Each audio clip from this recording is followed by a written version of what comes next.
Et salut à tous, c'est Axel. On se retrouve aujourd'hui pour le test de la Gear 360, la caméra Gear 360, qui permet donc de filmer à 360 degrés, également de capturer des photos à 360 degrés. Alors comme vous pouvez le constater, je suis en train de tester un nouveau setup pour les vidéos filmées de haut, à savoir avoir la GoPro en face ici, comme ça elle prend pas beaucoup de place, et la caméra de dessus juste là, pour avoir un plan un peu plus stylé pour le produit à proprement parler. N'hésitez pas à me dire dans les commentaires ce que vous en pensez.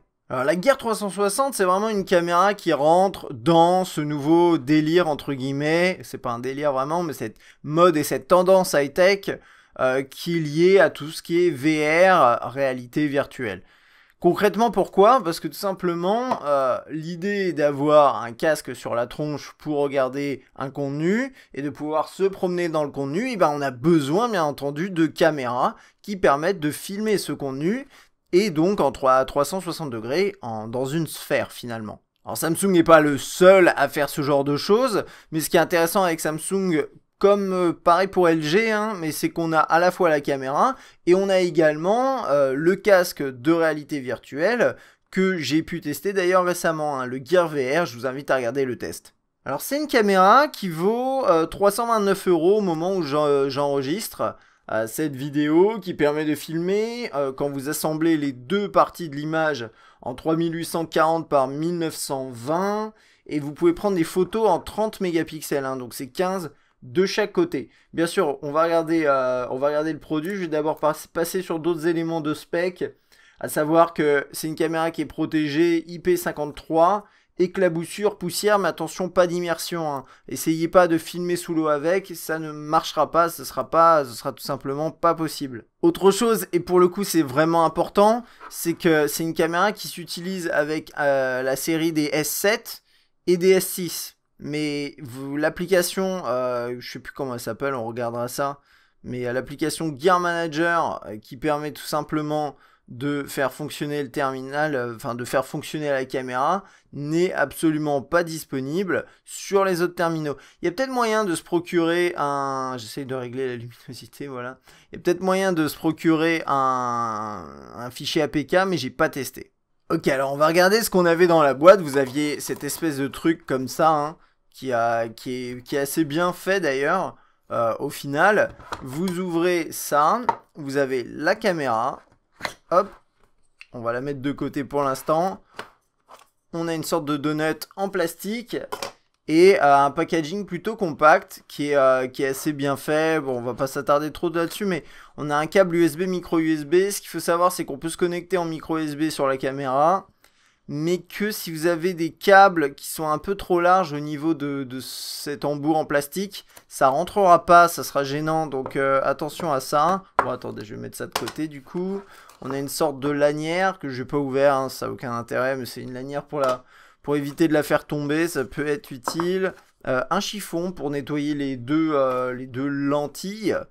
On avait également une notice et un code pour l'application logiciel Action Director, qui permet de faire les montages en 360 et d'exporter en 360. Et en fait, ça c'est important, on en reparlera, j'en parlerai un peu après. Et puis une petite protec qui permet de mettre la caméra dedans. Alors, côté design, c'est un produit qui est quand même intéressant. Je trouve que visuellement, c'est pas moche. Et elle est bien faite aussi, bien conçue. Donc concrètement, c'est une boule. Enfin, ouais, c'est une boule. Avec un pas de vis, on va dire standard, pour les trépieds. Ça, c'est une sorte de caoutchouc, donc c'est plutôt pas mal. Vous avez même des trous sur les côtés ici, si vous avez des pieds un peu particuliers. Alors moi, j'ai essayé avec des pas de trépied, je sais pas comment on appelle ça, comme ça, mais en fait, ça matche pas. Ça va pas, donc ça rentre dedans, hein, mais c'est juste que le petit élément là rentre pas dans le trou. Donc je sais pas pour quel type de trépied c'est optimisé, mais à la limite peu importe. Vous pouvez mettre quand même la vis comme vous le souhaitez. On a de ce côté là l'optique, on va dire frontale, hein, c'est par l'avant du logo. Ça change pas grand chose, mais quand même. Vous avez des micros ici, une petite diode ici qui permet de vous mentionner que vous êtes en train de filmer. Là, un affichage, ne vous inquiétez pas, quand on va regarder l'affichage, je zoomerai un petit peu. Là, on a une petite ouverture avec la batterie la micro SD juste ici et le port micro USB. Ça, c'est quand même rembourré, enfin, c'est caoutchouté, donc ça empêche les éclaboussures de rentrer, mais ça protège pas plus que ça. Et de ce côté-là, on a deux boutons. Un bouton qui permet de l'allumer et de faire retour quand vous êtes dans le menu. Un bouton pour lancer l'appairage Bluetooth. Et ensuite, ça fait Bluetooth et ensuite ça passe en Wi-Fi direct. Et là, vous avez le bouton de gestion, enfin de menu. Là, ça fait OK et enregistrer. Et le petit affichage juste là. Alors, ce qui est cool, c'est qu'avec, ils fournissent un petit pied, comme ça, qui permet à la fois, hop, je vais visser ça vite fait, de bien sûr la tenir à la main, comme ça. Et également, hop, de la poser de cette façon-là. Donc, vous voyez, elle est posée. Et c'est très très stable. Ça marche vraiment, vraiment pas mal. Vous pouvez pas l'incliner, mais en même temps, c'est de la 360. Donc, ça filme autant de tous les côtés. Donc, vous avez juste besoin qu'elle soit droite de cette façon-là. Et c'est franchement pas mal. Sur le principe, c'est très bien fait. Le pied a l'air vraiment costaud. Avec des pas, là, il y a du caoutchouc juste ici. Enfin, bref. Ça, c'est top. On va regarder rapidement, entre guillemets, l'interface de ce truc-là. Après, on passera sur le téléphone et je vous parlerai bien sûr du logiciel sur PC. Je vous montrerai pas le logiciel sur PC parce que c'est un peu chiant en fait là.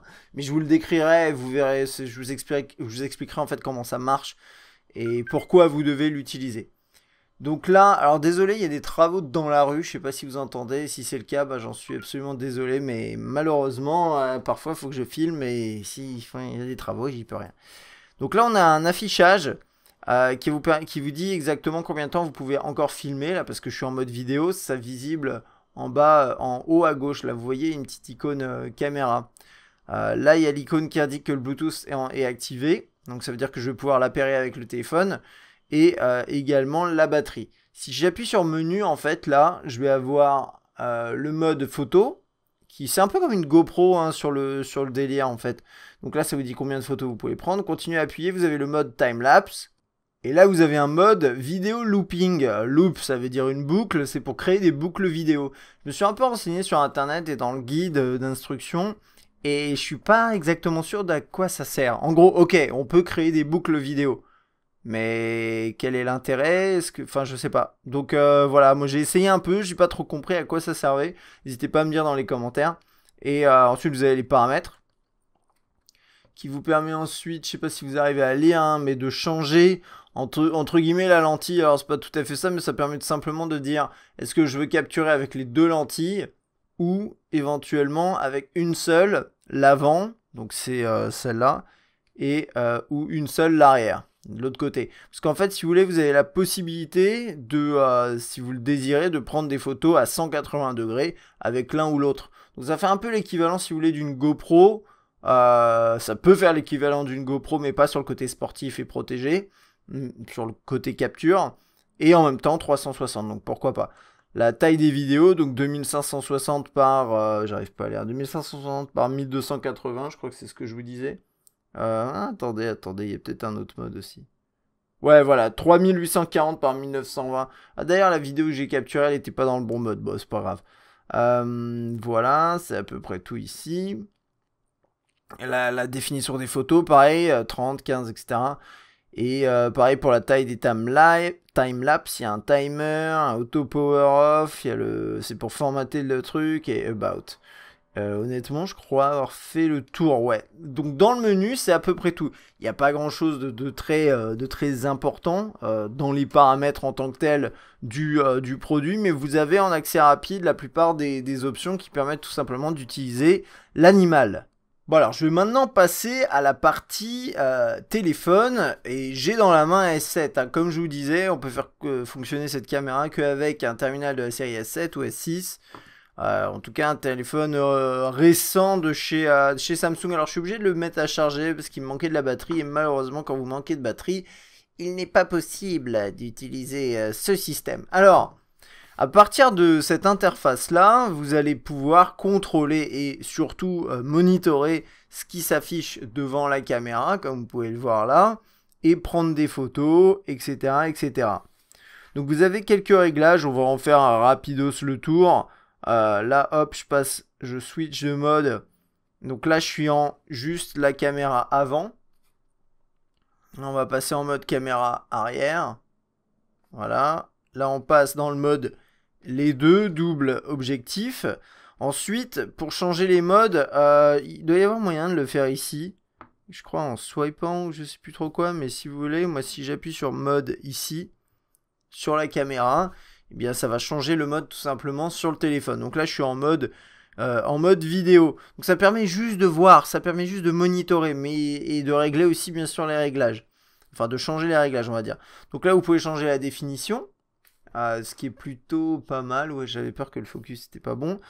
Donc là 2560 ou vous pouvez monter jusqu'au max, allez on peut le faire, voilà. Le retardateur en fait vous retrouvez certaines des fonctions, après vous avez des trucs en plus, par exemple la balance des blancs, c'est plutôt cool.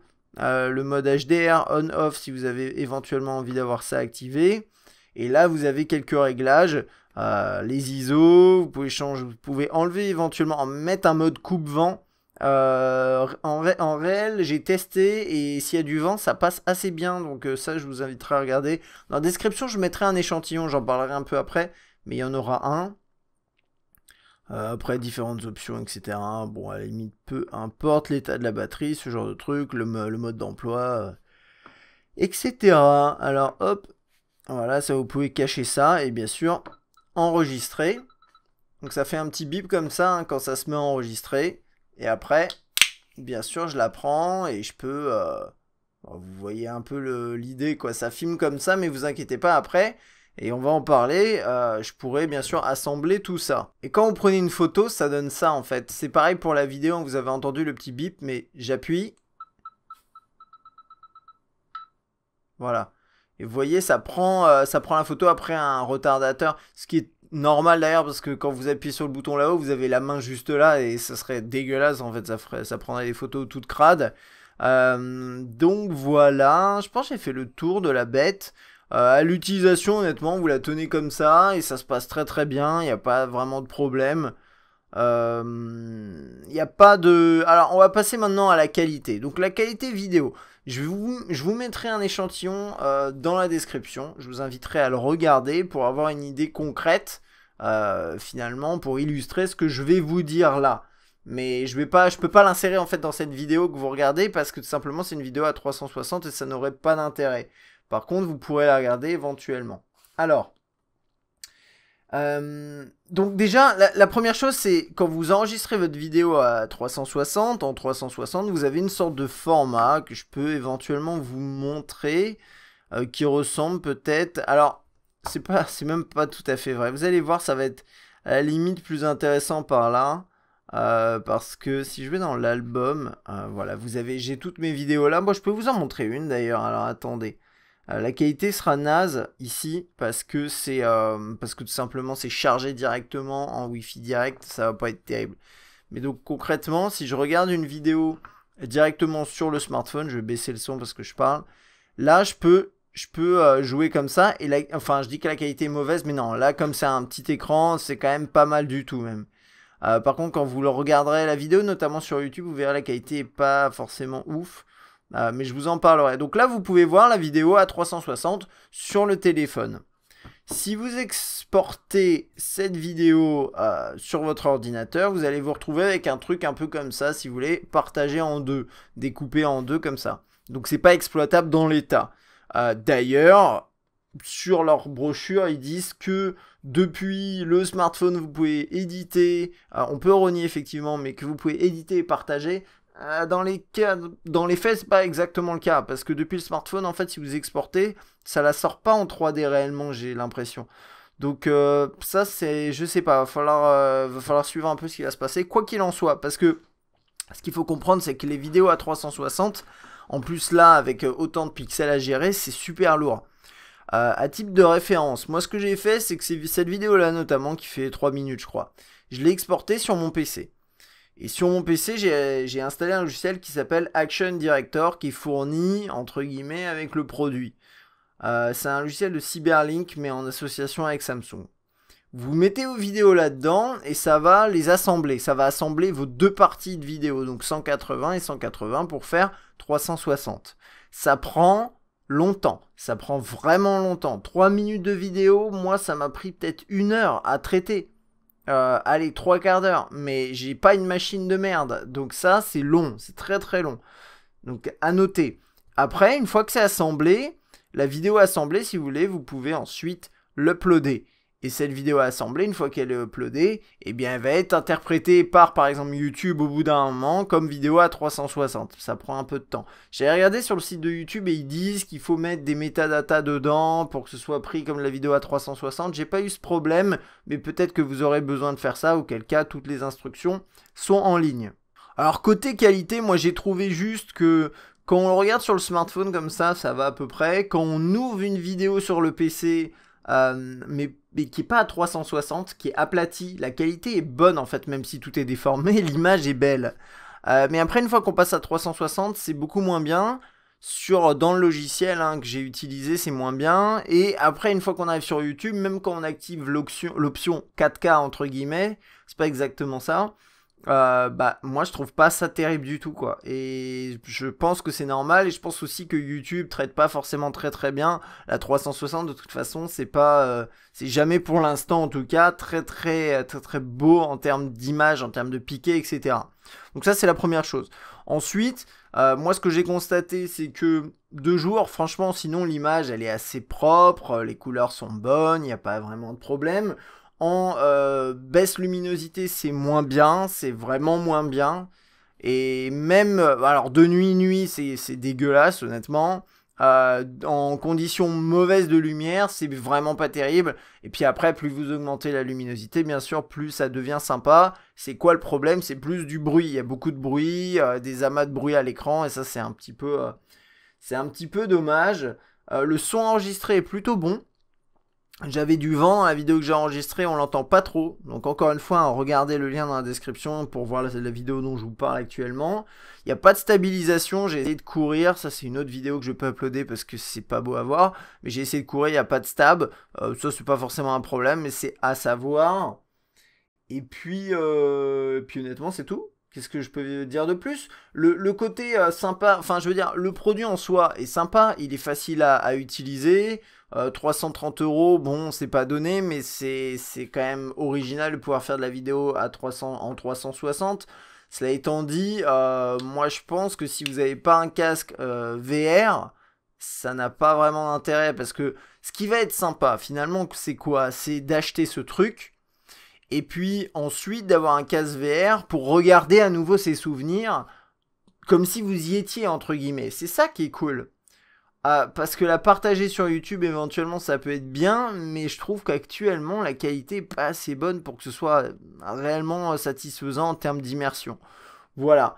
Mais sinon le concept est bien, le produit fonctionne correctement. Il y a un truc à savoir aussi, c'est que quand vous enregistrez de la vidéo en 360, au niveau de l'assemblage, toutes les parties qui ont été filmées en fait à ces endroits-là, par ici, par là et en dessous bien sûr, au-dessus ça doit être pareil également, et bien ça va être un peu coupé. Alors sur le haut et le bas, bon c'est pas grave, on s'en fout. Sur les côtés parfois c'est un peu bizarre, vous le verrez pareil dans ma vidéo que j'ai publiée. On le voit bien, je vous montre un peu avec ma main, et vous voyez que la main elle est coupée. En gros ce qu'il faut, c'est si vous filmez des gens, faut que les sujets intéressants soient soit au moins du côté de l'optique principale ou secondaire, ou dans un angle pas trop large autour des optiques, parce que sinon après ça va être un problème. Vous aurez quelqu'un, si la personne est à ce niveau là de la caméra, elle va avoir une barre découpée entre les deux, et ça va vraiment pas être terrible. Donc voilà, j'en ai terminé, on va dire, pour ce test de la petite caméra Gear 360 de Samsung. J'avais testé le Gear VR, le casque. Je vous invite à regarder les deux tests, du coup peut-être que ça pourrait vous aiguiller si vous souhaitez avoir un petit setup caméra 360 plus le casque qui va bien. Le problème aussi, c'est qu'il faut avoir un smartphone compatible, donc ça fait un peu le pack Samsung quoi, donc ça m'ennuie beaucoup, mais bon peut-être que ça vous dérangera pas éventuellement. J'espère que ce test vous aura été utile. Si vous êtes intéressé par le produit et que vous voulez l'acheter, je vous mettrai un lien dans la description, et puis moi je vous dis à très bientôt pour d'autres vidéos. Allez, salut!